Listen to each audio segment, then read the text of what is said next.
And these are the rounds that he predicted. He gets Shields out of there. And this is new territory for both fighters. They have never been in these championship rounds before. This for the Strikeforce Middleweight World Championship.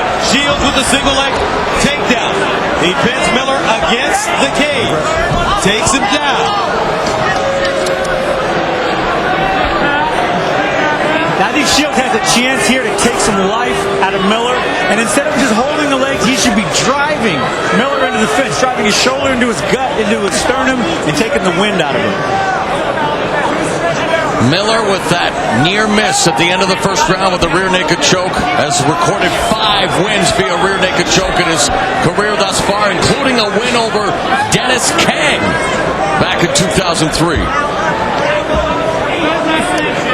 What is this move called here, Frank, when he locks up both legs? It's like a leg ride. He's kind of leg riding him, but it's a pin at the same time. He's pulling him together so he just can't stand up, move, pull his hips, do anything.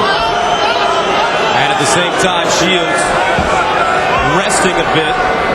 Miller laying on the cage, having no problems. He hasn't been in serious trouble the entire night, although he spent most of the fight on his back. Well, listen to this crowd. Chants of Miller.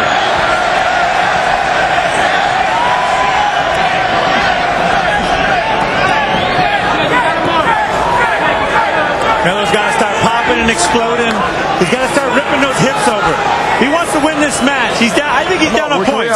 He's got to do something. He's got to get this back to a stand-up game.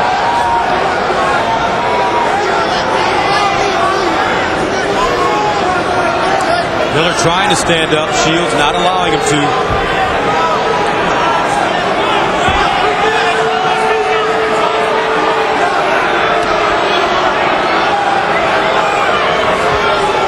Let's see if Big John McCarthy stands these two fighters up. Imploring them to improve position.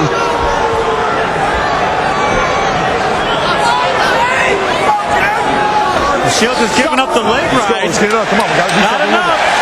And John McCarthy, the most popular man at the Sears Center with that cover. Back knee. There's some more. Jake Shields grabs and takes a ride again. But those knees were huge. And so much for Shields' stand-up, immediately going for the takedown. He wants to taste none of Miller's Muay Thai. Guard. And I hate Shields passing. I hate to say it again, but Miller should have stuck to his slap boxing.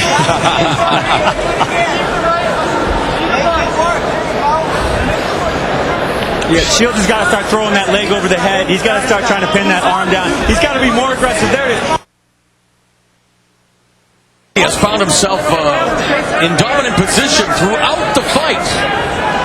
But he's been unable to do anything, and one of the reasons why is he's focused so much on controlling his opponent that his arms and legs aren't available to do those holds.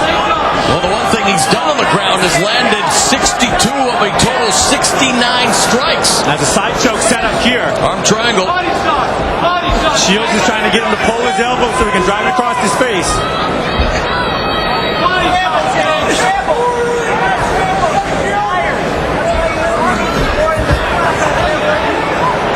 Now Shields rolling back. Should run that cage. Miller using the cage.